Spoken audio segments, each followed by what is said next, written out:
গিয়েছিলাম জামা কাপড় কিনতে শপিং মলে, ওখান থেকে চলে গেলাম বাঁশলিয়া চাপড়া বিলে।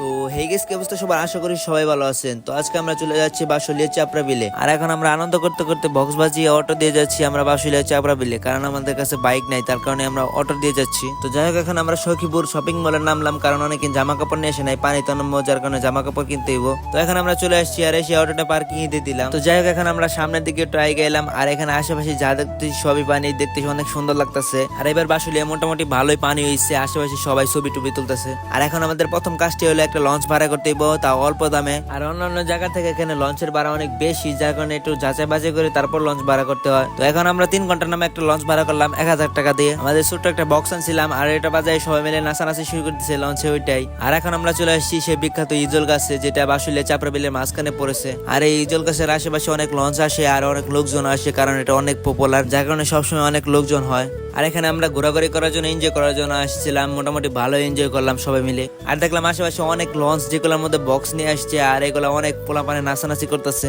আর আমাদের বন্ধু বান্ধব যারা আছে, আমরা সবাই মিলে নাচানাচি শুরু করে দিলাম। আর আমরা পানিতে নেমে মোটামুটি ভালো এনজয় করলাম। আর একটা জিনিস খারাপ লাগলো, কারণ পানিটা অনেক ঘোলা ছিল। তো যাই হোক, এখন আমাদের এনজয় করা শেষ, আর আমরা এখন চলে যাবো বাড়িতে। ইয়াপ গাইস, ভিডিওটি ভালো লাগলে চ্যানেলটি সাবস্ক্রাইব করে রাখুন, আর পেজ থেকে দেখে দিলে পেজটি ফলো করে দিয়েন। ধন্যবাদ।